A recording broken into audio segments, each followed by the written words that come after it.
Hello, everybody. Thank you for joining me. Hello, TYZJ. Thanks for dropping by. Yeah, let me talk for a second about the ad situation before I begin. Hey, I'm not going to say your name, but hello, welcome, Salad. So the channel got monetized like a few days ago, I think.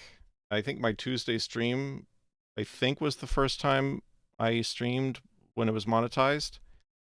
And I do a Tuesday stream, by the way. Join me to play an old Indiana Jones game. But I've been trying to figure out how ads work on Twitch, and like Twitch will just like throw an ad there, in the middle of stuff, just randomly. But if I play an ad on purpose, then it'll buy me some time when Twitch won't run an ad. So I'm starting this new experiment where I'm going to see if this works out. So I ran 3 minutes worth of ads, I think, at the beginning. You tell me if you actually saw ads. I'm not sure if my setup even works. Yeah, I'm a terrible gamer, TYZJ. But hopefully, because I did that, no one will have any ads for the next hour, including people who join the stream later. They won't get any pre-roll ads. I think that's how it works. I mean, for all I know, no ads played. I don't know. But anyway, I'm still figuring out, kind of a learning curve, figuring out all this Twitch stuff. So let's recap where we are so far. Tonight, we're going to be... Okay, so you got ads. That must mean everybody got ads. We've done the first 6 Federalist papers so far. And we've had John Jay talk about how you can't, if you don't have a union of the states, you can't have security from foreign interference from European powers, especially Britain and France and Spain. And then we moved into a new topic, which is it's important for there to be a union to prevent the states from fighting each other. And there are 3 essays that talk about this topic. We did one last time, and these are written by Hamilton, the ones we're on now. Number 6 talked about how countries in general just fight wars with each other. They just do that. So you can't expect the states to be any different. As far as I remember, that's basically the gist of number 6. But now, tonight, we're going to do number 7, 8, and 9.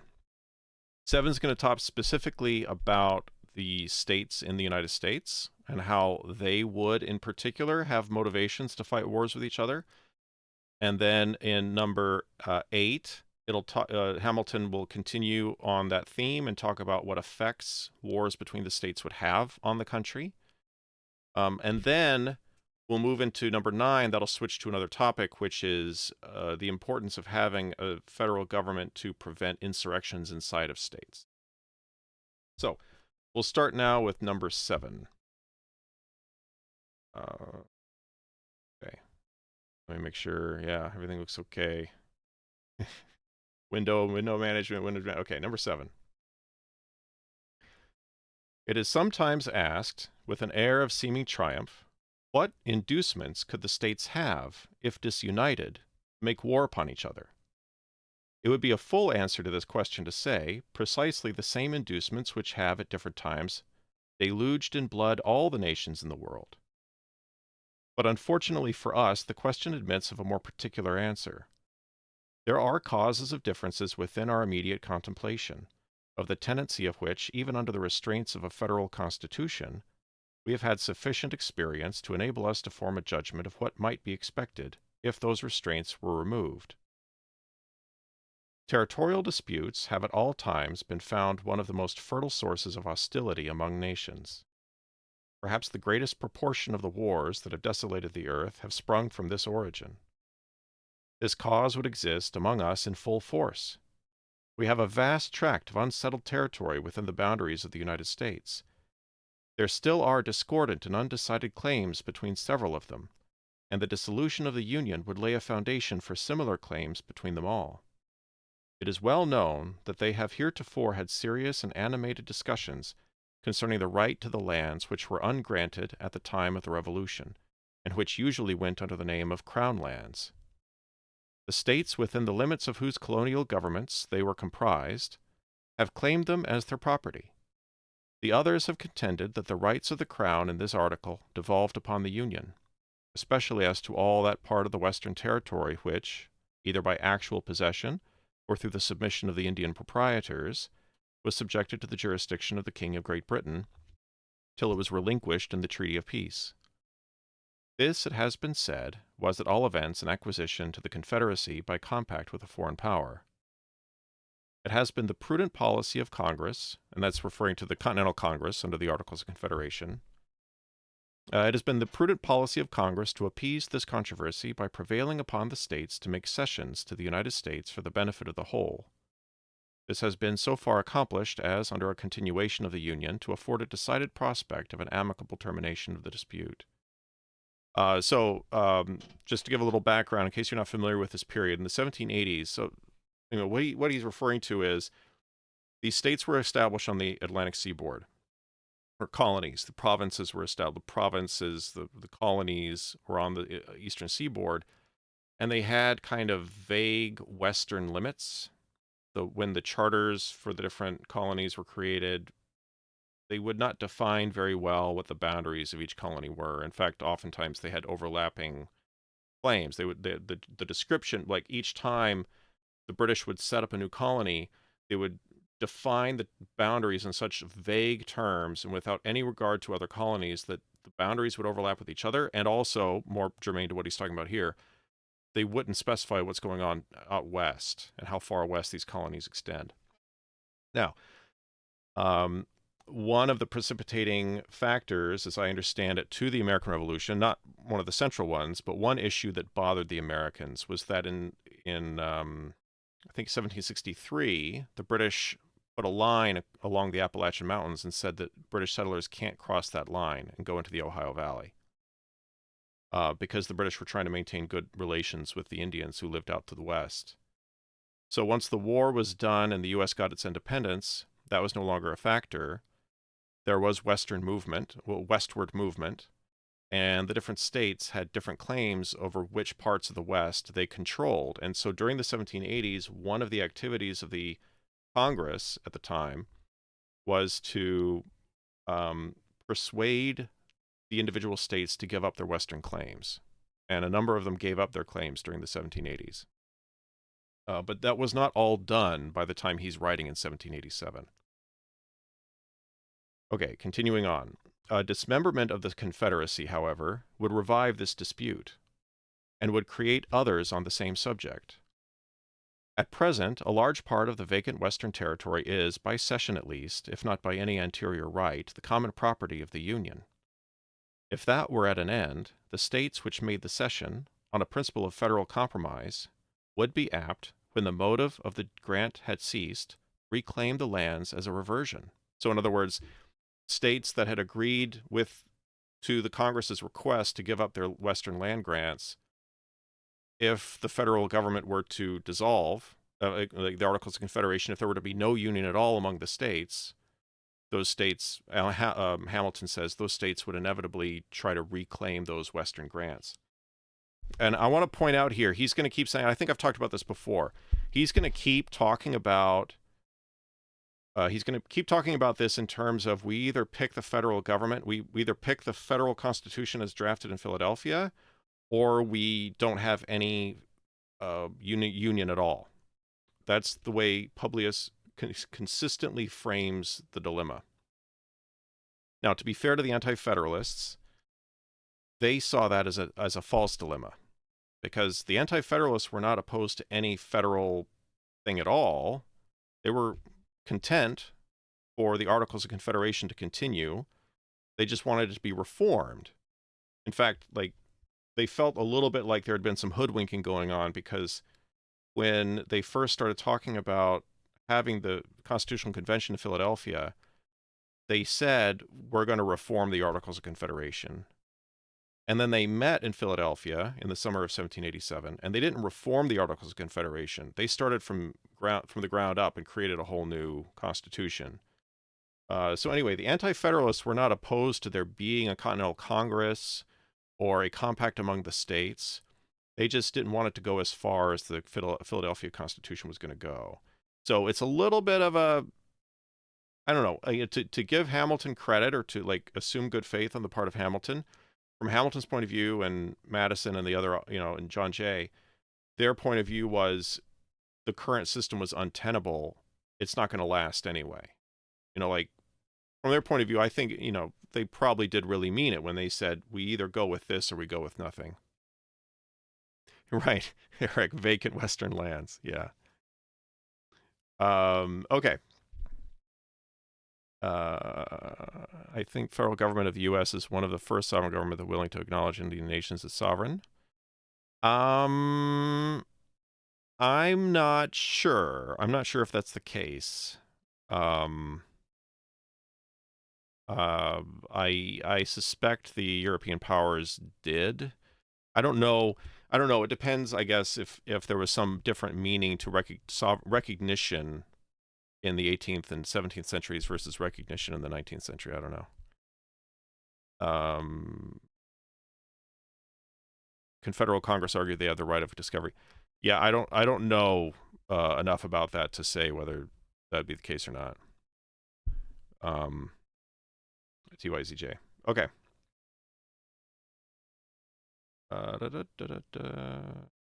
If that were an end, the states which made the cession, okay, the other states would no doubt, so like the states who had made the cession would reclaim their old claims. The other states would no doubt insist on a proportion by right of representation. Their argument would be that a grant once made could not be revoked, and that the justice of their participating in territory acquired or secured by the joint efforts of the Confederacy remained undiminished. If, contrary to probability, it should be admitted by all the states that each had a right to a share of this common stock, there would still be a difficulty to be surmounted as to a proper rule of apportionment. Different principles would be set up by different states for this purpose, and as they would affect the opposite interests of the parties, they might not easily be susceptible of a pacific adjustment. So at the end of that paragraph, he's saying, if the states decided to sit down and divvy up the Western lands in a fair manner, giving everybody 1/13 of the Western lands, they would disagree about what constitutes an equal share. Is it, and he doesn't say this here, but for example, it might be, is it geographical area? Is it, prospects for, like, if some areas are less fertile, less productive agriculturally, does that not count as much? And so you have to make it a larger area, that kind of thing.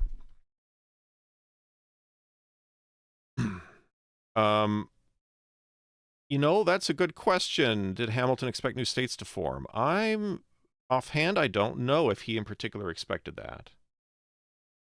Let's see. Northwest Ordinance was 1785, I think. And I think under the terms of the Northwest Ordinance, it was expected that those Northwest Ordinance referred to the Old Northwest, what is more or less the Great Lakes states today, this area here. That was the Old Northwest Territory. That was established during the Articles of Confederation, the Northwest Territory. And I think the expectation at the time was that new states would be formed from that. So I would assume that to be the case, that he would have expected new states to form out there. But I don't know for sure what his idea about that was. In the wide field of Western territory, therefore, we perceive an ample theater for hostile pretensions, without any umpire or common judge to interpose between the contending parties. To reason from the past to the future, we shall have good ground to apprehend that the sword would sometimes be appealed to as the arbiter of their differences.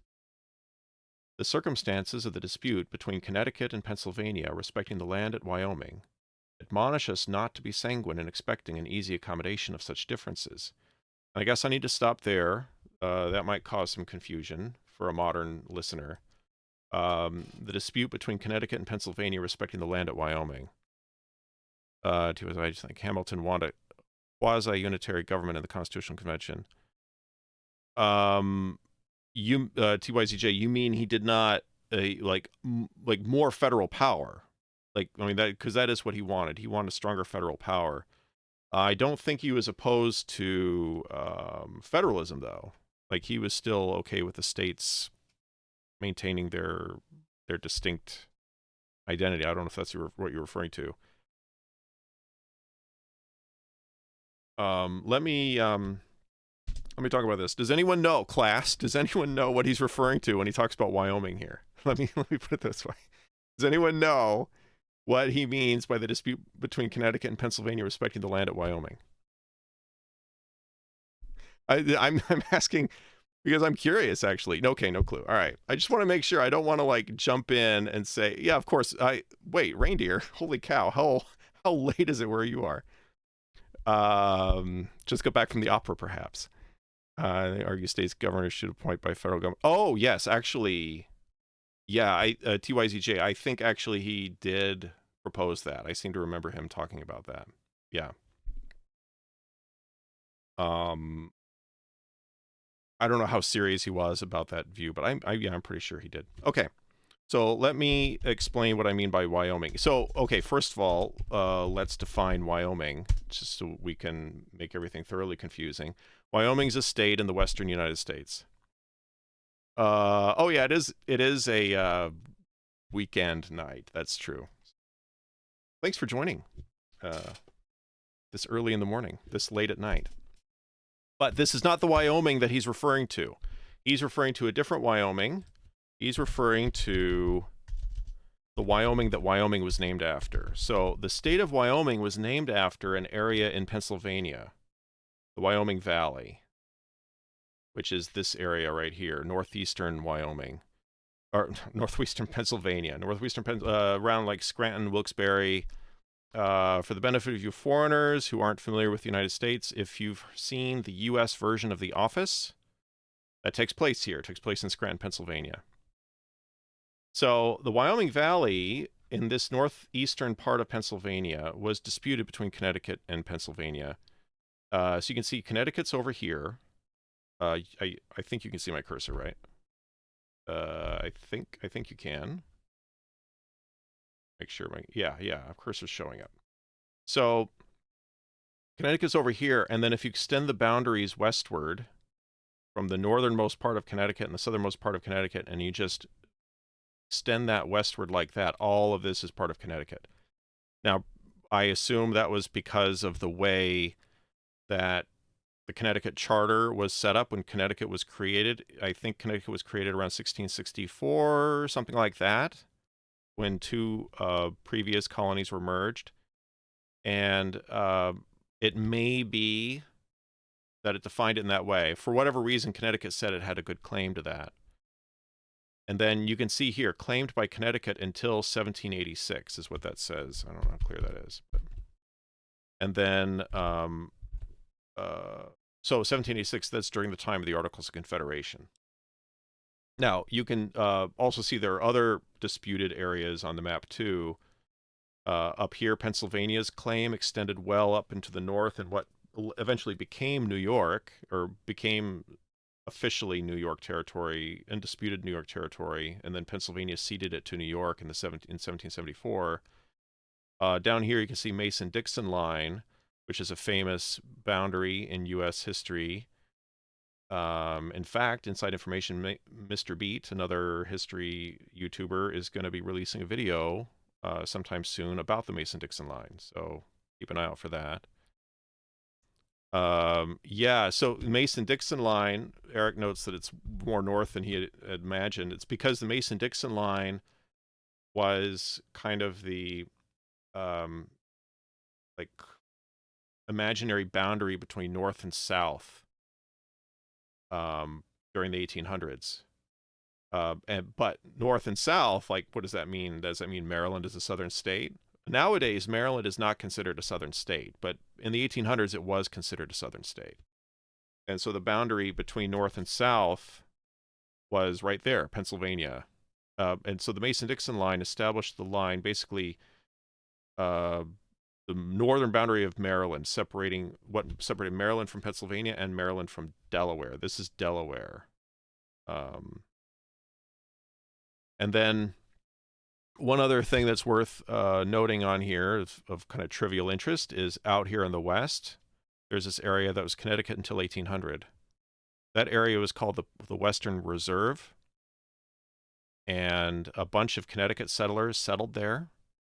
And for a long time afterward, that area, it eventually became part of Ohio. This is all Ohio now, which became a state in 1803. But the Connecticut, like this area out here, the Western Reserve, long had a kind of New England culture that continued on for a long time, even after Ohio got its statehood. And there are a lot of places around there in like Cleveland area, northeastern Ohio, that are named Western Reserve, and it's after that. But anyway, this is what he's referring to, the Wyoming Valley, and here disputed between Connecticut and Pennsylvania. Okay. The Articles of Confederation obliged the parties to submit the matter to the decision of a federal court. The submission was made, and the court decided in favor of Pennsylvania. But Connecticut gave strong indications of dissatisfaction with that determination. Nor did she appear to be entirely resigned to it, till by negotiation and management something like an equivalent was found for the loss she supposed herself to have sustained. Nothing here said is intended to convey the slightest censure on the conduct of that state. She no doubt sincerely believed herself to have been injured by the decision, and states, like individuals, acquiesce with great reluctance in determinations to their disadvantage. Those who had an opportunity of seeing the inside of the transactions which attended the progress of the controversy between this state and the District of Vermont, so he's referring now to another interstate dispute between New York, and he's saying this state, he's referring to New York, the state in which he is, and the District of Vermont. So I guess another like mini history lessons in order. There's a state in the northeastern U.S. called Vermont,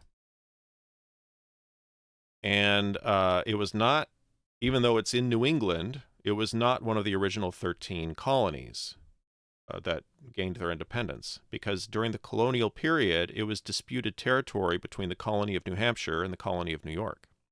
Or they were technically provinces, the province of New Hampshire and the province of New York. I believe, I can't remember the details of the dispute. I believe over the course of time, New York somehow persuaded New Hampshire to give up its claim, and so it was claimed as New York territory at the time of the Revolution. In fact, if you look on this map here, you can see that New York extends up into here. This area is what later became the state of Vermont. Now, at the time of the American Revolution, there was now that was a very remote area that neither New Hampshire nor New York ever had clear control over. They would issue land grants in that area, and since New Hampshire and New York did not recognize each other's claim, they ignored each other's land grants. So they would actually issue conflicting land grants, which would cause confusion and problems for the people who settled there. But anyway, during the time of the American Revolution, that area, which was more or less self-governing anyway because of its remoteness, established their own republic called the Vermont Republic, which I actually know very little about, but it's one of those like trivia things, like the 5 states that were originally, or that had one time been their own country. One of those is Vermont. So this was according to Wikipedia, it lasted from 1777 to 1791. So during the time of the American Revolution and the Articles of Confederation. And then this says it ended in 1791. That's because that's when it was granted statehood by the new federal government. It was the first state after the first 13 to get it was the 14th state and got its statehood in 1791, the year after Rhode Island joined. Okay. So he's talking about the dispute between New York and the settlers in Vermont who were claiming separate status. The people in Vermont did not want to be part of New Hampshire or New York. They wanted to be their own thing. Those who had an opportunity of seeing the inside of the transactions which attended the progress of the controversy between this state and the District of Vermont can vouch the opposition we experienced as well from states not interested as from those which were interested in the claim, and can attest the danger to which the peace of the Confederacy might have been exposed had this state attempted to assert its rights by force. 2 motives preponderated in that opposition. 1, a jealousy, in other words, yeah, well, I'll just go on and then I'll explicate. Two motives preponderated in that opposition. One, a jealousy entertained by our future power, and the other, the interest of certain individuals of influence in the neighboring states who had obtained grants of lands under the actual government of that district. Even the states which brought forward claims in contradiction to ours seemed more solicitous to dismember this state, New York, than to establish their own pretensions. These were New Hampshire, Massachusetts, and Connecticut. Now, New Jersey and Rhode Island, upon all occasions, discovered a warm zeal for the independence of Vermont. And Maryland, till alarmed by the appearance of a connection between Canada and that place, entered deeply into the same views. These, being small states, saw with an unfriendly eye the perspective of our growing greatness being New York's growing greatness. In a review of these transactions, we may trace some of the causes which would be likely to embroil the states with each other, if it should be unpropitious destiny to become disunited. That last sentence, what he's saying is, okay, here are a couple of examples that have already happened in the 1780s. Now, for the rest of the essay, I'm going to talk about things that could happen among other states. All right, Eric, could people in New Hampshire, Vermont, etc., even see these letters? Okay, so yes. Not the particular newspapers that were being published in New York, but it was common practice for items that were published in one newspaper to be picked up in other newspapers. They would literally just subscribe to each other's newspapers, and when the newspaper came in, they would just copy that story and put it in their newspaper in the following issue. So they would show up like weeks later. These pieces would spread. That was the common practice among newspapers at the time.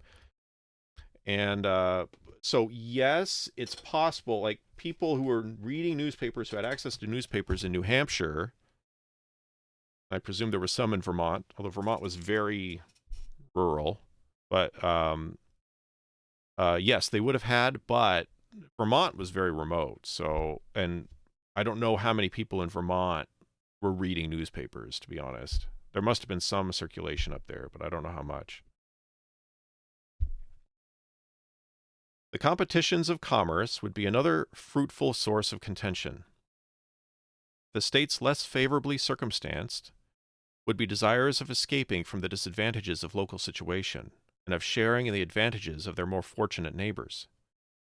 Each state or separate confederacy would pursue a system of commercial polity peculiar to itself. This would occasion distinctions, preferences, and exclusions, which would beget discontent. The habits of intercourse, on the basis of equal privileges, to which we have been accustomed from the earliest settlement of the country, would give a keener edge to those causes of discontent than they would naturally have, independent of this circumstance. We should be ready to denominate injuries those things which were in reality the justifiable acts of independent sovereignties consulting a distinct interest. The spirit of enterprise, which characterizes the commercial part of America, has left no occasion of displaying itself unimproved. It is not at all probable that this unbridled spirit would pay much respect to those regulations of trade by which particular states might endeavor to secure exclusive benefits to their own citizens. I gotta say, those three sentences are very convoluted. But I think what he's getting at is, he's doing this weird thing where he's complimenting American culture in order to say that Americans are so, like, what is the actual adjective he uses here?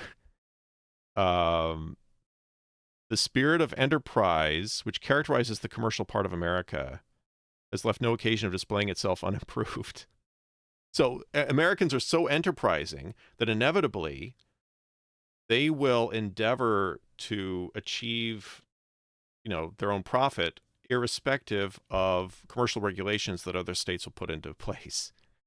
That's essentially what he's getting at, I think. Anyway, the infractions of these regulations on one side, in other words, Americans aren't going to respect each other's state commercial regulations. The infractions of these regulations on one side, the efforts to prevent and repel them on the other, would naturally lead to outrages, and these to reprisals and wars. The opportunities which some states would have of rendering others tributary to them by commercial regulations would be impatiently submitted to by the tributary states. The relative situation of New York, Connecticut, and New Jersey would afford an example of this kind. New York, from the necessities of revenue, must lay duties on her importations. All right, so let me kind of frame what's happening here. New York. I'm not sure what would be the best map to use for this. Can't really see it on here. I guess you can kind of see it. Let me see how that's showing up. So you can see there, his red is the state of New York, and then this here is New Jersey to the south of New York. Connecticut's to the east, right here. I wonder if there's a better map. Let me see if we use Connecticut. Well, that's not even much better, is it? Well, actually, what I want is New York City. New York City, I don't know how many of you are familiar with the geography of New York City. It's not a very good map of it. All right, I'll just use this one. Whoops. Zoom in. So, right, so this is New York, but New York City is down here at the southern tip of the state of New York. And it immediately abuts New Jersey. Like, they're right across from each other. In fact, the Statue of Liberty is technically in New Jersey waters. Not technically, it is. Like the boundary going down the river, Ellis Island and the Statue of Liberty were on the New Jersey side of that boundary. Sort of. What he's saying here, and then Connecticut's also very close. Now, what he's getting at in this paragraph is that New York is the main port for all this area. Not just for New York, but also for Connecticut and New Jersey. Now, so New York is going to want assuming New York is its own country, it's going to want to collect excise taxes on importations of anything being shipped into New York Harbor. Regardless of whether, and he'll get into this in this paragraph, even if that stuff is being shipped into New York Harbor and then immediately being shipped across the river to New Jersey, or being immediately shipped via boat up into Long Island Sound up to Connecticut. Even if that's going on, it's not like New York is going to be like, oh, these goods are actually bound for Connecticut. Never mind, we won't collect tax on this. No, Hamilton's saying, no, New York's going to collect tax on all of it. Even so, then Connecticut, what that will mean is those prices, that markup will be passed on to Connecticut and New Jersey consumers. Oh, wow, you got more ads. I guess it didn't work. That's too bad. I still got to figure out in the midst of 5 ads. Holy cow. I'm answering Eric's question. He's not actually here. He can't hear me because he's getting all these ads.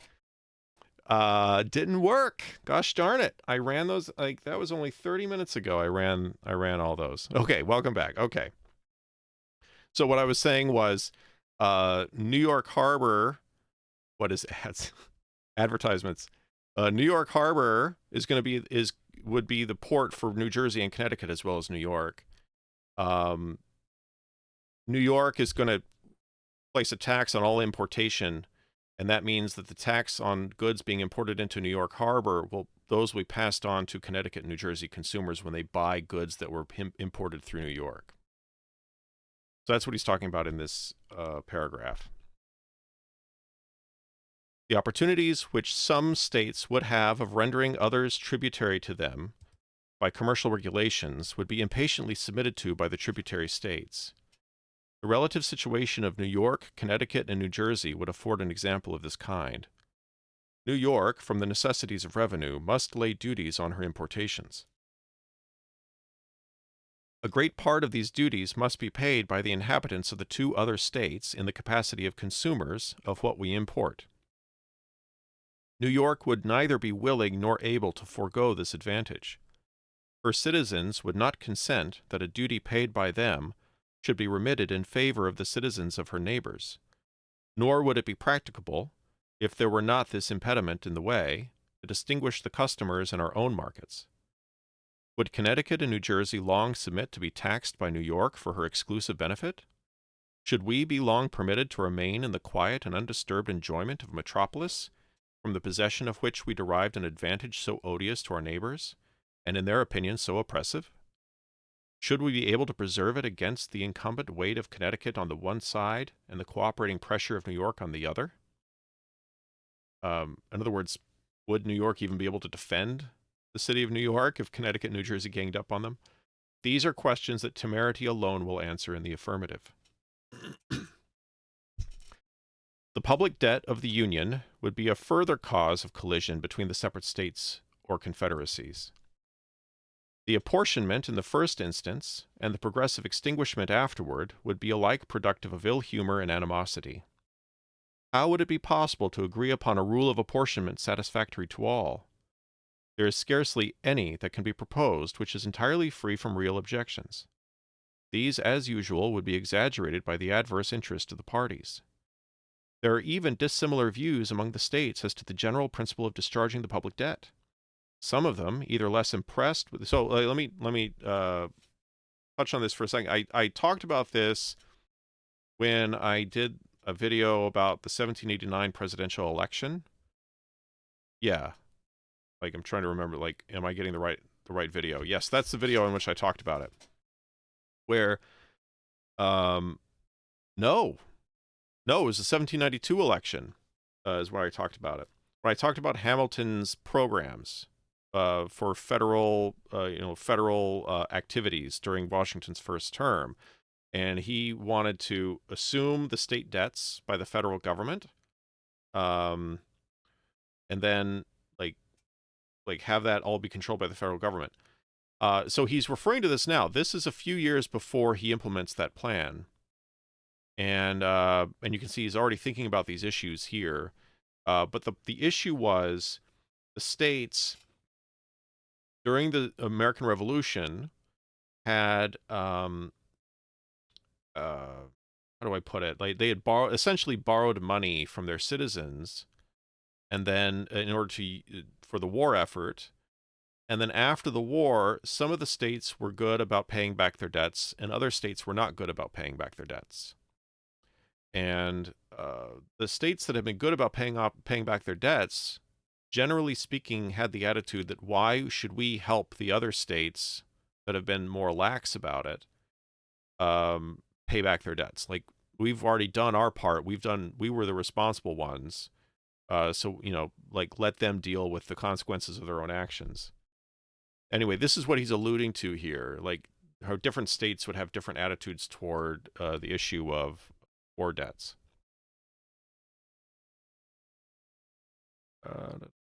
There are even dissimilar views among the states as to the general principle of discharging the public debt. Some of them, either less impressed with the importance of national credit, or because their citizens have little, if any, immediate interest in the question, feel an indifference, if not a repugnance, to the payment of the domestic debt at any rate. These would be inclined to magnify the difficulties of a distribution. Others of them, a numerous body of whose citizens are creditors to the public, beyond the proportion of the state and the total amount of the national debt, would be strenuous for some equitable and effectual provision. The procrastinations of the former would excite the resentments of the latter. The settlement of a rule would in the meantime be postponed by real differences of opinion and affected delays. The citizens of the states interested would clamor. Foreign powers would urge for the satisfaction of their just demands, and the peace of the states would be hazarded to the double contingency of external invasion and internal contention. So what he's saying here is if there was a federal government that could handle the debt issue itself, that would prevent the states from fighting over the issue, which is actually how it turned out in the 1790s. That part was accurate. Suppose the difficulties of agreeing upon a rule surmounted and the apportionment made. Still, there is great room to suppose that the rule agreed upon would, upon experiment, be found to bear harder upon some states than upon others. Those which were sufferers by it would naturally seek for a mitigation of the burden. The others would as naturally be disinclined to a revision, which was likely to end in an increase of their own encumbrances. Their refusal would be too plausible a pretext to the complaining states to withhold their contributions, not to be embraced with avidity, and the non-compliance of these states with their engagements would be a ground of bitter dissension and altercation. If even the rule adopted should in practice justify the equality of its principle, still delinquencies in payment on the part of some of the states would result from a diversity of other causes. The real deficiency of resources, the mismanagement of their finances, accidental disorders in the administration of the government, and, in addition to the rest, the reluctance with which men commonly part with money for purposes that have outlived the exigencies which produce them and interfere with the supply of immediate wants. Delinquencies, from whatever causes, would be productive of complaints, recriminations, and quarrels. There is perhaps nothing more likely to disturb the tranquillity of nations other than their being bound to mutual contributions for any common object which does not yield an equal and coincident benefit. For it is an observation as true as it is trite, that there is nothing men differ so readily about as the payment of money. Laws in violation of private contracts, as they amount to aggressions on the rights of those states whose citizens are injured by them, may be considered as another probable source of hostility. We are not authorized to expect that a more liberal or more equitable spirit would preside over the legislations of the individual states hereafter, if unrestrained by any additional checks than we have heretofore seen, in too many instances disgracing our several codes. We have observed the disposition to retaliation excited in Connecticut in consequence of the enormities perpetrated by the legislature of Rhode Island, and we may reasonably infer that in similar cases under other circumstances, a war, not of parchment but of the sword, would chastise such atrocious breaches of moral obligation and social justice. The probability of incompatible alliances between the different states or confederacies and different foreign nations, and the effects of this situation upon the peace of the whole, have been sufficiently unfolded in some preceding papers. From the view they have exhibited of this part of the subject, this conclusion is to be drawn, that America, if not connected at all, or only by the feeble tie of a simple league offensive and defensive, would, by the operation of such opposite and jarring alliances, be gradually entangled in all the pernicious labyrinths of European politics and wars, and by the destructive contentions of the parts into which she was divided, would be likely to become a prey to the artifices and machinations of powers equally the enemies of them all. Divide et impera must be the motto of every nation that either hates or fears us. Publius. One thing I like, I think that last paragraph is pretty self-explanatory. That last reason he said that there could be wars between the states would just be that they would be involved in alliances with different European powers, and then those European powers fighting wars, they would drag the European states into them. Now, one thing I like, though, about, or that I note in this paragraph, is he does acknowledge the actual anti-federalist position here. From the view they have exhibited this part of the subject, that America, if not connected at all, in other words, if the states are not connected to each other at all, or if the states are only connected to each other by feeble tie of a simple league, offensive and defensive, which is essentially what the Articles of Confederation were. All right. All right, class, any questions before we move on to number 8? Comments, concerns? I was thinking about trying to do a commercial break in between each of these numbers, but if you guys were getting ads anyway, it might not even be worth it. Hamilton's 40-20. Oh, Evan. Welcome. Thanks for joining me here. Yeah, right. Homework. Yeah, so I think I had the idea of running ads in between, but now I'm like, I don't know if it's even worth it. So I'm going to skip that idea. I'm just going to go forward, and I guess Twitch is going to give you an ad when it feels like giving you an ad. And one other piece of business before I move on. I have disabled the alerts. Twitch has all these crazy alerts that happen. I've disabled them for this stream. I don't know if anyone has any opinions or care one way or the other about that. If you have feelings about it, let me know. But I just thought, we're not just doing a goofy video game, we're doing serious business, so we shouldn't be distracted by crazy cartoon sounds. All right, moving on to number 8. So like I said, we're in the midst of Hamilton's argument for... Did I do that? Oh, did that come through on the stream? Because I thought I disabled alerts. That's funny. Uh, thank you, Eric, for the subscription. Right. So Hamilton is making the case in these 3 essays that that if there's no union of the states would fight wars with each other. So in this third of the 3 of the trilogy on this theme, number 8, he's going to make the case that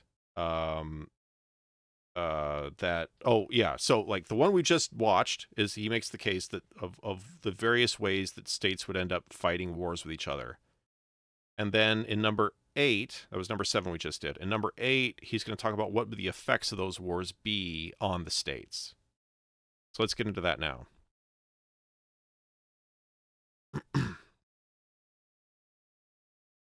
Assuming it, therefore, as an established truth that the several states, in case of disunion, or such combinations of them as might happen to be formed out of the wreck of the general confederacy, would be subject to those vicissitudes of peace and war, of friendship and enmity with each other, which have fallen to the lot of all neighboring nations not united under one government, let us enter into a concise detail of some of the consequences that would attend such a situation. War between the states, in the first periods of their separate existence, so he's going to talk about effects on like 2 phases. It's going to be like the early stages of disunion, like right after, like in like the near future, what would happen, and then later he's going to talk about what would happen like farther in the future, more sci-fi stuff from Hamilton's point of view. So, war between the states, in the first periods of their separate existence, would be accompanied with much greater distresses than it commonly is in those countries where regular military establishments have long obtained.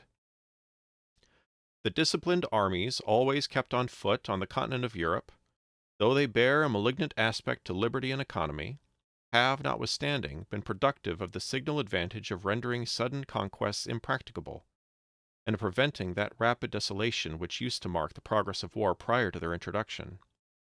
The art of fortification has contributed to the same ends. The nations of Europe are encircled with chains of fortified places, which mutually obstruct invasion. Campaigns are wasted in reducing 2 or 3 frontier garrisons to gain admittance into an enemy's country. Similar impediments occur at every step to exhaust the strength and delay the progress of an invader. Formerly, an invading army would penetrate into the heart of a neighboring country, almost as soon as intelligence of its approach could be received. But now, a comparatively small force of disciplined troops, acting on the defensive, with the aid of posts, is able to impede and finally to frustrate the enterprises of one much more considerable. The history of war in that quarter of the globe is no longer a history of nations subdued and empires overturned, but of towns taken and retaken, of battles that decide nothing, of retreats more beneficial than victories, of much effort and little acquisition.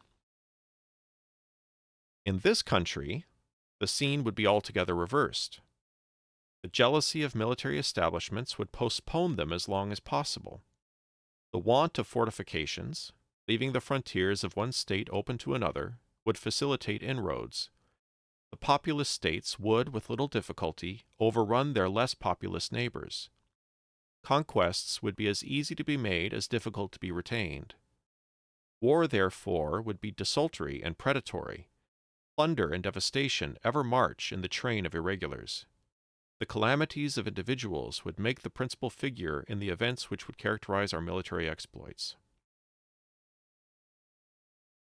So basically, the picture he's painting is that, like, he's contrasting America with Europe. In Europe, they have all these border fortifications, these very elaborate fortresses that are very difficult to capture.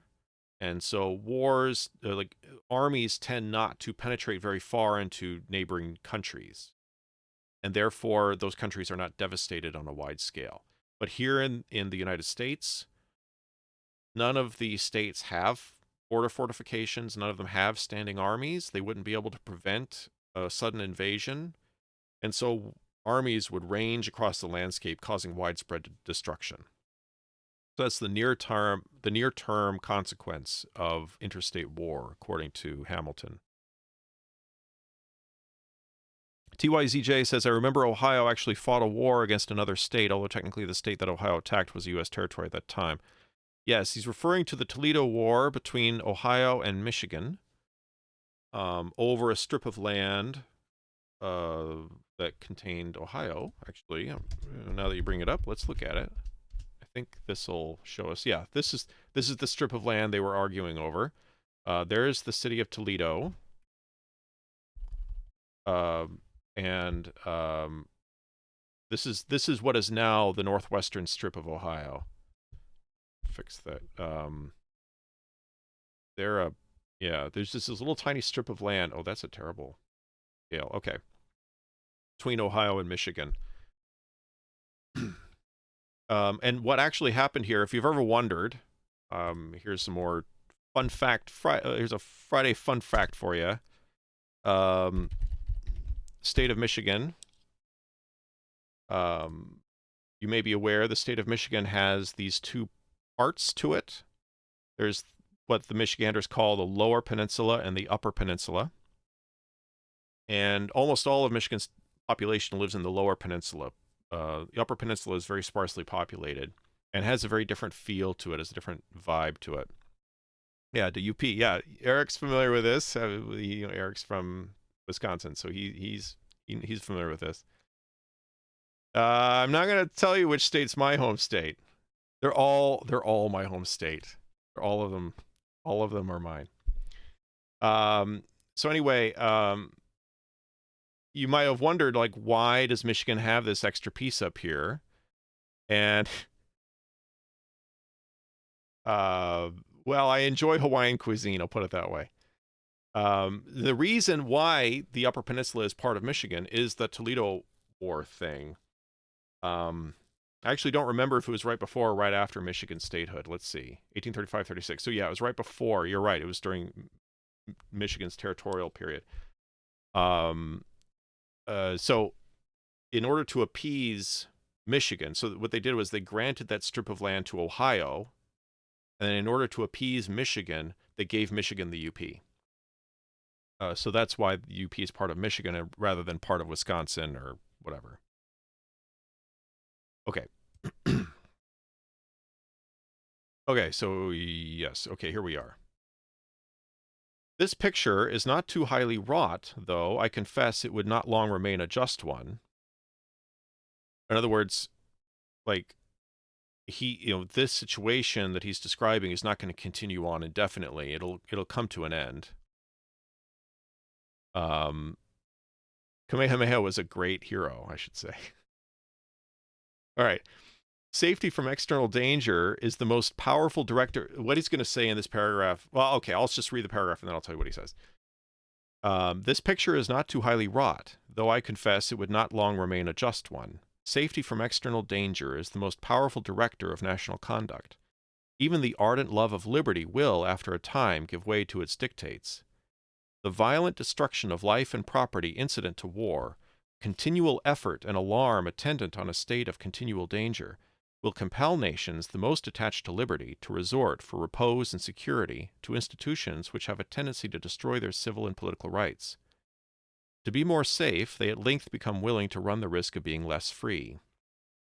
So, in this paragraph, he's saying, in the short run, all that, like, widespread destruction, armies ranging, roaming across the landscape, and not even regular armies, irregulars, militias, but that will result in the states becoming more militarized. They'll start building border fortifications. They'll start building up standing armies. And in the name of preserving their peace and tranquility, and in the name of military security, freedoms will begin to erode. So this 2YZG, a king became so famous because Dragon Ball. Oh, wait. Are you referring to Kamehameha? He's famous because of Dragon Ball? Dragon Ball Z? Anyway, sorry. This paragraph reminds me of the debates that were going on after 9/11. Because it was 9/11, and then in response to that, Congress passed the Patriot Act. And there was a lot of discussion, kind of like the news media discourse at the time was dominated by the idea of you have to choose liberty or security, but you can't have both. Like, if we're going to have a secure country that's safe from terrorism, we can't have all that freedom. Like, if you choose all the freedom, then you're also going to choose bombings. Hamilton's essentially talking about the same thing. Like, if the states are militarizing because they're going to fight wars with each other, then inevitably they're going to start curtailing individual freedoms. It's so funny he's saying states will take more freedoms when that's usually the attitude of people towards the federal government. Yeah, that's right. Yeah, it's a really interesting argument because it is not it is not intuitive to a modern audience, at least not an American audience. Because for Americans, like Eric says, it's like it's always the federal government that's the one you have to be afraid of, that's going to take away people's liberties. That's the discourse nowadays. But what Hamilton's arguing in the Federalist is it's actually the states that are going to take away people's freedoms. If you want to protect people's individual freedoms, then you need to have a stronger federal government. So yeah, it's definitely a different kind of idea than what Americans are used to thinking about. The institutions chiefly alluded to are standing armies and the correspondent appendages of military establishments. Standing armies, it is said, are not provided against in the new Constitution. In other words, one of the common criticisms of the Constitution as it was proposed was that it did not forbid it left open the possibility of Congress maintaining a standing army even in peacetime. The Anti-Federalists were not opposed to a continental army like they had during the American Revolution. They just didn't want an army to exist during peacetime. And that was actually a long-standing issue in American politics that extended on for several decades after this. There was a lot of opposition to the government, to the federal government maintaining a permanent army. Such that, at the time of the War of 1812, I think there was a federal army, but it was really tiny. There was essentially no army at all during most of the all of the 19th century. It wasn't until after World War I that the U.S. really started expanding its military.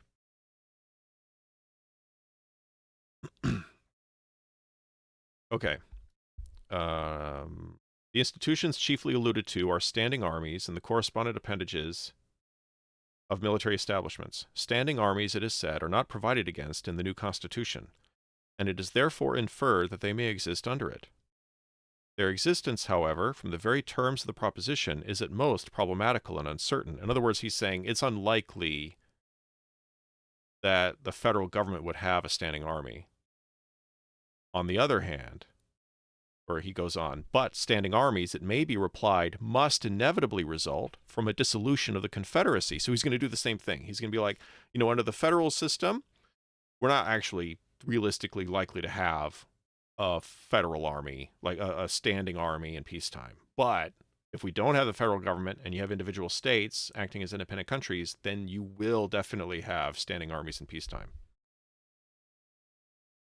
Frequent war and constant apprehension, which require a state of as constant preparation, will infallibly produce them. The weaker states or confederacies would first have recourse to them, to put themselves upon an equality with their more potent neighbors. They would endeavor to supply the inferiority of population and resources by a more regular and effective system of defense, by disciplined troops, and by fortifications. They would at the same time be necessitated to strengthen the executive arm of government, in doing which their constitutions would acquire a progressive direction toward monarchy. It is of the nature of war to increase the executive at the expense of the legislative authority. So there'd be two consequences to large standing armies of peacetime, according to Hamilton, in the individual states. The smaller states, like they'll start building up their armies. That's number one. Or like the consequences of the disunion. One of the consequences will be they'll start building up their armies. And then the second consequence will be that they'll start beefing up the executive authority instead of the legislative authority. Like the executive branch of government will become paramount and the legislative branch will reduce in power.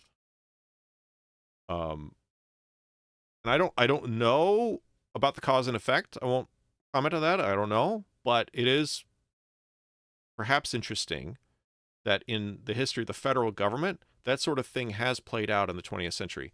The executive branch of the federal government was much weaker in the 19th century than in the 20th century. In the 20th century, we had the expansion of the military, and we also had an expansion of executive power. I don't know. So that might be fulfilling Hamilton's prediction. I guess it's not fulfilling Hamilton's prediction because he said that would happen on the state level and the federal government would prevent that from happening. Anyway, the experiments which have been mentioned would soon give the states or confederacies that made use of them a superiority over their neighbors. Small states, or states of less natural strength, under vigorous governments, and with the assistance of disciplined armies, have often triumphed over large states, or states of greater natural strength, which have been destitute of these advantages. Neither the pride nor the safety of the more important states or confederacies would permit them long to submit to this mortifying and adventitious superiority. They would quickly resort to means similar to those by which it had been effected, to reinstate themselves in their lost preeminence. Thus we should, in a little time, see established in every part of this country the same engines of despotism which have been the scourge of the old world. This, at least, would be the natural course of things, and our reasonings will be the more likely to be just in proportion as they are accommodated to this standard. These are not vague inferences drawn from supposed or speculative defects in a constitution, the whole power of which is lodged in the hands of the people, or their representatives and delegates, but they are solid conclusions drawn from the natural and necessary progress of human affairs. It may perhaps be asked, by way of objection to this, why did not standing armies spring up out of the contentions which so often distracted the ancient republics of Greece? Different answers, equally satisfactory, may be given to this question.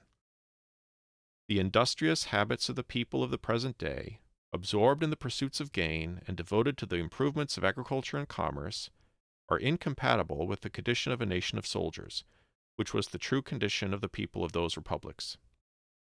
The means of revenue, which have been so greatly multiplied by the increase of gold and silver and of the arts of industry, and the science of finance, which is the offspring of modern times, concurring with the habits of nations, have produced an entire revolution in the system of war, and have rendered disciplined armies, distinct from the body of the citizens, the inseparable companion of frequent hostility.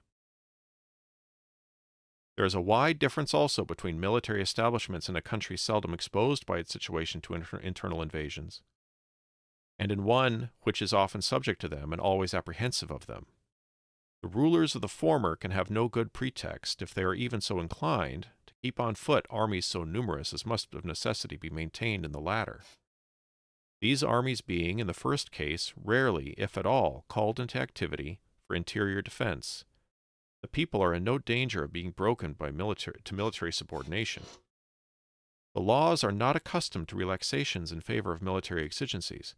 The civil state remains in full vigor, neither corrupted nor confounded with the principles or propensities of the other state. The smallness of the army renders the natural strength of the community an overmatch for it, and the citizens, not habituated to look up to the military power for protection, or to submit to its oppressions, neither love nor fear the soldiery. They view them with a spirit of jealous acquiescence in a necessary evil, and stand ready to resist a power which they suppose may be exerted to the prejudice of their rights. The army under such circumstances may usefully aid the magistrate to suppress a small faction, or an occasional mob or insurrection, but it will be unable to enforce encroachments against the united efforts of the great body of the people. In a country in the predicament last described, the contrary of all this happens. The perpetual menacings of danger oblige the government to be always prepared to repel it. Its armies must be numerous enough for instant defense. The continual necessity for their services enhances the importance of the soldier, and proportionably degrades the condition of the citizen. The the military state becomes elevated above the civil. The inhabitants of territories, often the theater of war, are unavoidably subjected to frequent infringements on their rights, which serve to weaken their sense of those rights, and by degrees the people are brought to consider the soldiery not only as their protectors, but as their superiors. The transition from this disposition to that of considering them as masters is neither remote nor difficult, but it is very difficult to prevail upon a people under such impressions to make a bold or effectual resistance to usurpation supported by the military power. Let me get caught up on the chat here.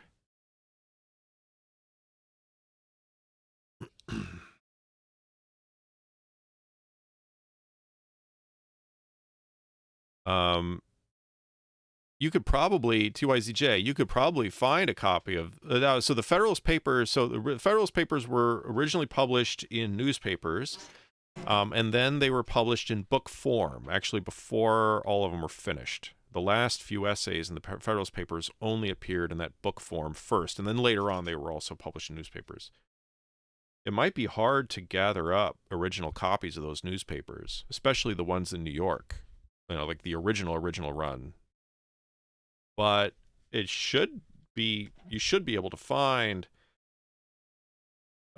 fairly easily, I would assume, a copy of the 1788 printing when they were collected together and published in book form.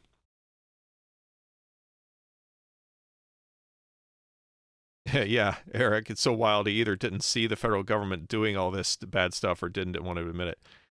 I think he didn't see it. I think he didn't see it coming. Like in this part I just read, which was probably after you had posted that, like he was saying, he's making a case for, you have this big country that covers this entire continent, doesn't have, like, they're just the nature of having this huge country that doesn't have any ready enemies. Their army is going to be smaller in size compared to the general population. It's going to be relatively unimportant in political affairs, so on and so on. That's the case he's making here. He seems to really believe that that's the case. And the U.S. existed for a long time in that way before it had a large... In fact, I guess if you follow Hamilton's reasoning, it kind of works out that way, because the U.S. did not start building up its military in a big way until it felt threatened. Like, it built up its military at World War I. Then after World War I, it scaled it back and demobilized a lot. Then World War II happened, and the U.S. mobilized. And then there was the Cold War. And during the Cold War, the U.S. was constantly in war mode. So basically, the U.S. during the time of the Cold War was in the situation that, like Hamilton's hypothetical situation that the states would have been in a state of disunity, of constantly having to prepare for an imminent war. That's what happened with the U.S., and that led to this massive military, the massive military budget, and this huge military, and the kind of the growth of military power in the U.S. TYZJ, founders may well be shocked by today America is far stronger than the UK and France. I think they would absolutely be surprised. Maybe not shocked, but definitely pleasantly surprised, I would say, probably. Because even back then, there were people talking about this country has the potential of becoming a great power. It is not a great power, but has the potential in the future of becoming one. Okay, continuing on. So he's created this, he's set up this contrast between a state where it does not face imminent threat of invasion, it enjoys internal unity, and therefore it doesn't have a large military that dominates the population, versus the opposite of that. And he's going to present Britain as an example of the former. Kingdom of Great Britain falls within the first description. An insular situation and a powerful marine, guarding it in a great measure against the possibility of foreign invasion, supersede the necessity of a numerous army within the kingdom. A sufficient force to make head against a sudden descent, till the militia could have time to rally and embody, is all that has been deemed requisite. No motive of national policy has demanded, and it's worth noting the British also did not have a large standing army for a long time, similar to the U.S. and what he's describing here. Like, the British had a very large and powerful navy, but not a large and powerful army. No motive of national policy has demanded, nor would public opinion have tolerated, a larger number of troops upon its domestic establishment. There has been, for a long time past, little room for the operation of the other causes, which have been enumerated as the consequences of internal war. This peculiar felicity of situation has in a great degree contributed to preserve the liberty which that country to this day enjoys, in spite of the prevalent venality and corruption. If, on the contrary, Britain had been situated on the continent, and had been compelled, as she would have been by that situation, to make her military establishments at home coextensive with those of the other great powers of Europe, she, like them, would in all probability be at this day a victim to the absolute power of a single man. It is possible, though not easy, that the people of that island may be enslaved from other causes, but it cannot be by the prowess of an army so inconsiderable as that which has been usually kept up within that kingdom. If we are wise enough to preserve the Union, we may for ages enjoy an advantage similar to that of an insulated situation. Europe is at a great distance from us. Her colonies in our vicinity will be likely to continue too much disproportioned in strength to be able to give us any dangerous annoyance. Extensive military establishments cannot, in this position, be necessary to our security. But if we should be disunited, and the integral parts should either remain separated, or, which is more probable, should be thrown together into 2 or 3 confederacies, we should be in a short course of time in the predicament of the continental powers of Europe. Our liberties would be a prey to the means of defending ourselves against the ambition and jealousy of each other. This is an idea not superficial or futile, but solid and weighty. It deserves the most serious and mature consideration of every prudent and honest man of whatever party. If such men will make a firm and solemn pause, and meditate dispassionately on the importance of this interesting idea, if they will contemplate it in all its attitudes, and trace it to all its consequences, they will not hesitate to part with trivial objections to a constitution the rejection of which would in all probability put a final period to the Union. The airy phantoms that flit before the distempered imaginations of some of its adversaries would quickly give place to the more substantial forms of dangers, real, certain, and formidable. Publius. All right, so that concludes this section of the Federalist Papers. I'm going to read one more paper tonight, but we're going to be starting a new phase or a new topic, which is internal dissensions, like rebellions and stuff happening within states, and why the federal government is necessary to prevent that or mitigate against that.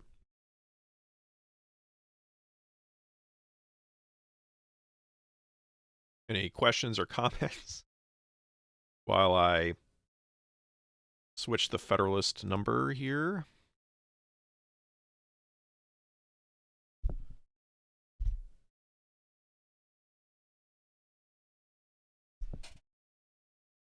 All right. All right, so this is still Hamilton. Federalist number 9. A firm union will be of the utmost moment to the peace and liberty of the states, as a barrier against domestic faction and insurrection. It is impossible to read the history of the petty republics of Greece and Italy without feeling sensations of horror and disgust at the distractions with which they were continually agitated, and at the rapid succession of revolutions by which they were kept in a state of perpetual vibration between the extremes of tyranny and anarchy. If they exhibit occasional calms, these only serve as short-lived contrasts to the furious storms that are to succeed.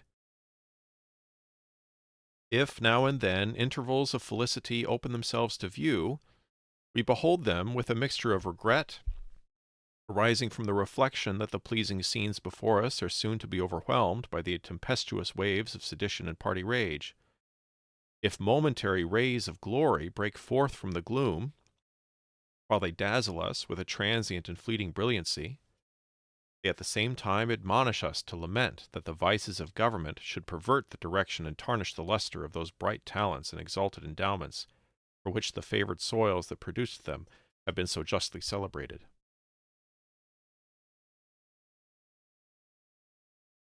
TYZG, I actually have a copy of Chinese translation of Federalist Papers. Oh, nice. That's cool.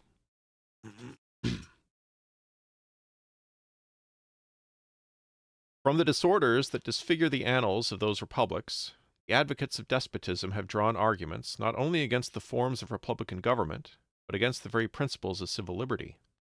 They have decried all free government as inconsistent with the order of society, and have indulged themselves in malicious exultation over its friends and partisans. Happily for mankind, stupendous fabrics reared on the basis of liberty, which have flourished for ages, have, in a few glorious instances, refuted their gloomy sophisms. And I trust America will be the broad and solid foundation of other edifices, not less magnificent, which will be equally permanent monuments of their errors. There again is that idea of America as this messianic hope for man. I'm not using that term literally, but this idea of this hope for mankind that America is establishing this stable republican system, and then that will serve as a basis by which other countries can then transition into republican government.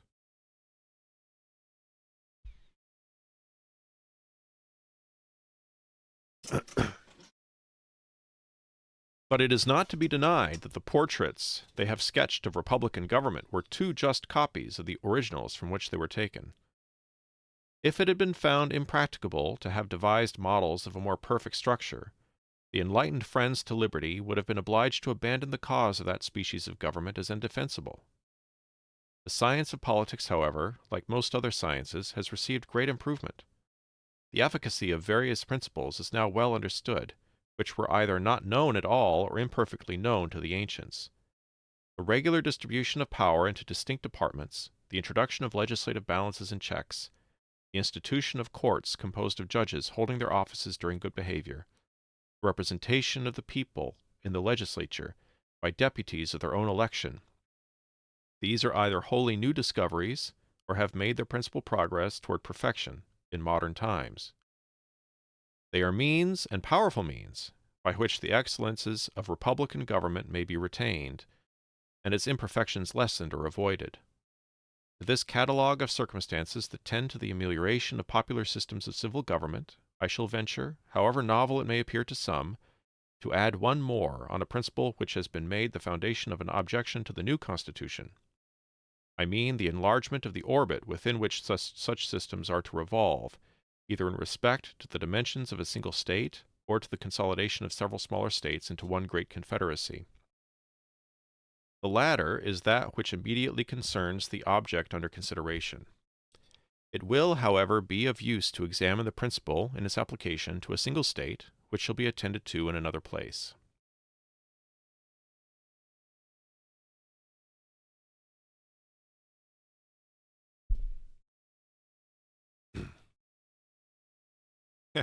Eric, he sees so many traps that we've now fallen into.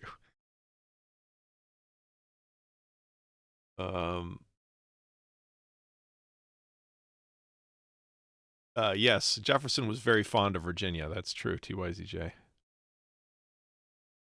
So what Hamilton's been saying so far is he's been getting at this idea, like, the idea of popular sovereignty had various critics over the years who had objected because there would be various problems to such a government. And Hamilton says that yes, perhaps, but over time, new techniques have been developed that would make it a more practical solution. And he enumerated them in this paragraph here, how the science of politics has developed these new ideas, regular distribution of power into distinct departments, introduction of legislative checks and balances, institution of courts composed, et cetera, et cetera. And then he says at the end of that, I'm also going to broach another subject, a related subject along those lines, which is the idea that even if a democratic system were practical, it would not work on the scale of the United States. The U.S. is so big geographically that a democratic government would not be realistic on such a large scale. And so he says he's going to address that criticism also. Well, I don't know if I'd say that. Eric. Okay. Um, okay. Continuing on. Number 9. The utility of a confederacy, as well to suppress faction and to guard the internal tranquility of states, as to increase their external force and security, is in reality not a new idea. It has been practiced upon in different countries and ages, and has received the sanction of the most approved writers on the subject of politics. The opponents of the plan proposed have, with great assiduity, cited and circulated the observations of Montesquieu on the necessity of a contracted territory for a republican government. But they seem not to have been apprised of the sentiments of that great man expressed in another part of his work, nor to have adverted to the consequences of the principle to which they subscribe with such ready acquiescence. And he's going to be talking a lot about Montesquieu. I knew you were joking. He's going to be talking a lot about Montesquieu for the rest of this essay. What he essentially said there was Montesquieu wrote a book. Montesquieu. Okay, let's back up. Who's Montesquieu? Montesquieu was this guy in the early 1700s in France. Montesquieu. Is that how you spell it? Who wrote his most famous works are the Persian Letters, which is not germane to what we're doing here, and the Spirit of the Laws, which is what he's going to be referencing. It must mention it somewhere here. Spirit of the Laws. Spirit of the Laws is probably his most famous work. Oh, yeah, that's the first edition, I think. Published early in the 1700s. And so Hamilton, like, people were using Montesquieu to argue against the possibility that the U.S. could succeed. And Hamilton's saying, not only is that not true, but actually Montesquieu's arguments in the Spirit of the Laws actually support the idea that the U.S. could succeed as a single country.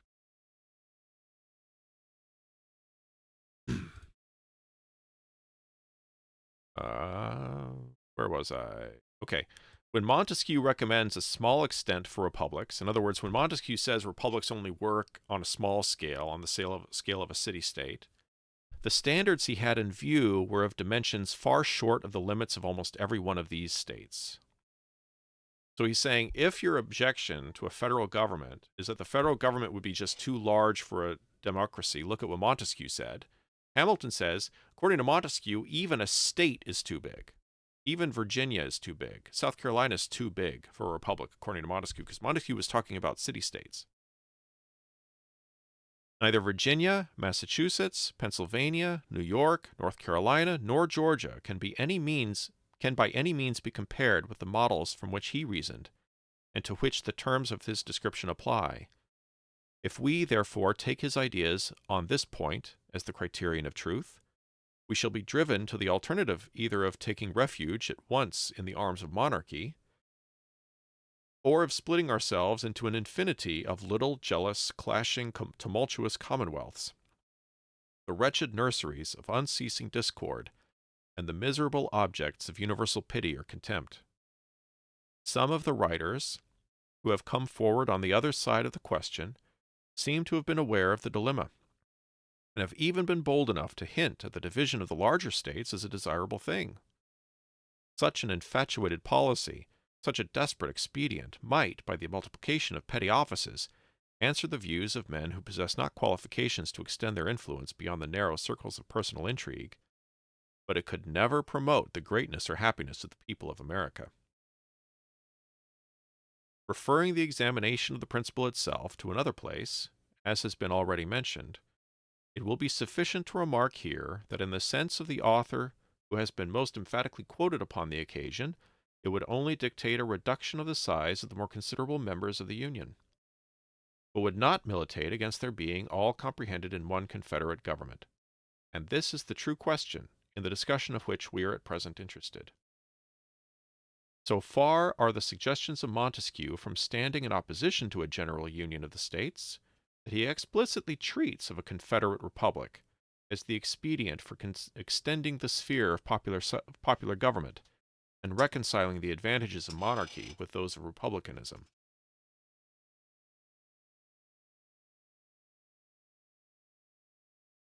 All right, so right here, we're going to have, he's going to give an extended quote from Montesquieu from the Spirit of the Laws, where he says Montesquieu supports the idea that you can actually have a very large geographical area under a federal government that is republican in form. It is very probable, says Montesquieu, that mankind would have been obliged at length to live constantly under the government of a single person, had they not contrived a kind of constitution that has all the internal advantages of a republican, together with the external force of a monarchical government. I mean a confederate republic. This form of government is a convention by which several smaller states agree to become members of a larger one, which they intend to form. It is a kind of assemblage of societies that constitute a new one, capable of increasing by means of new associations, till they arrive to such a degree of power as to be able to provide for the security of the united body. A republic of this kind, able to withstand an external force, may support itself without any internal corruptions. The form of this society prevents all manner of inconveniences. If a single member should attempt to usurp the supreme authority, he could not be supposed to have an equal authority and credit in all the confederate states. Were he to have too great influence over one, this would alarm the rest. Were he to subdue a part, that which would still remain free might oppose him with forces independent of those which he had usurped, and overpower him before he could be settled in his usurpation. Should a popular insurrection happen in one of the confederate states, the others are able to quell it. Should abuses creep into one part, they are reformed by those that remain sound. The state may be destroyed on one side and not on the other. Confederacy may be dissolved, and the Confederates preserve their sovereignty. As this government is composed of small republics, it enjoys the internal happiness of each, and with respect to its external situation, it is possessed by means of the association of all the advantages of large monarchies. And that ends Hamilton's quote of Montesquieu. So Hamilton now continues, I have thought it proper to quote at length these interesting passages, because they contain a luminous abridgment of the principal arguments in favor of the Union, and must effectually remove the false impressions which a misapplication of other parts of the work, the Spirit of the Laws, was calculated to make. They have at the same time an intimate connection with the more immediate design of this paper, which is to illustrate the tendency of the Union to repress domestic faction and insurrection. A distinction, more subtle than accurate, has been raised between a confederacy and a consolidation of the states. The essential characteristic of the first, of a confederacy, is said to be the restriction of its authority to the members in their collective capacities, without reaching to the individuals of whom they are composed. It is contended that the National Council ought to have no concern with any object of internal administration. An exact equality of suffrage between the members has also been insisted upon as a leading feature of a confederate government. These positions are in the main arbitrary. They are supported neither by principle nor precedent.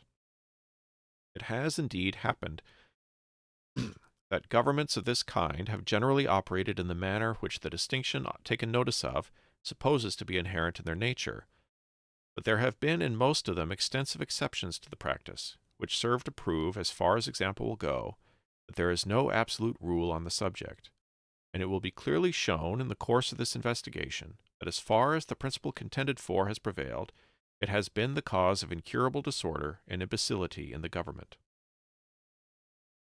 The definition of a confederate republic seems simply to be an assemblage of societies, or an association of two or more states into one state.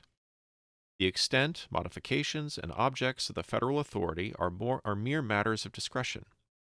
So long as the separate organization of the members be not abolished, so long as it exists by a constitutional necessity for local purposes, though it should be in perfect subordination to the general authority of the Union, it would still be in fact and in theory an association of states or a confederacy. The proposed Constitution, so far from implying an abolition of the state governments, makes them constituent parts of the national sovereignty by allowing them a direct representation in the Senate, and leaves in their possession certain exclusive and very important portions of sovereign power. This fully corresponds in every rational import of the terms with the idea of a federal government. In the Lycian Confederacy, which consisted of 23 cities or republics, the largest were entitled to 3 votes in the Common Council, those of the middle class to 2, and the smallest to 1. Common Council had the appointment of all the judges and magistrates of the respective cities. This was certainly the most delicate species of interference in their internal administration, for if there be anything that seems exclusively appropriated to the local jurisdictions, it is the appointment of their own officers.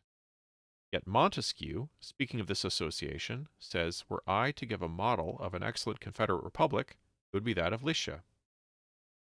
Thus we perceive that the distinctions insisted upon were not within the contemplation of this enlightened civilian, and we shall be led to conclude they are the novel refinements of an erroneous theory. Publius. All right, so that's Federalist 9. Yeah, Eric, that's right. He is. Yes, that was a very common concern that people had, that we're going to lose our states, if the federal government goes into effect. Yeah, so he really, it was kind of a novel idea, the idea of a federal republic. I'm not aware. I guess Lycian Confederacy was a federal republic, but there weren't a lot of examples of it historically at the time. Now, since then, we've had some more. There's Canada, there's Australia, there's South Africa. Pretty sure South Africa is a federal system. Brazil is a federal system. We've got a bunch of federal systems now. India, to some extent. I'm not sure actually how much. But anyway, there are a bunch of federal systems around the world now. But in the 18th century, there weren't a lot of precedents to look to. So it's not surprising there'd be a bit of a learning curve for some Americans, the idea that we could actually have a federal government and maintain the states.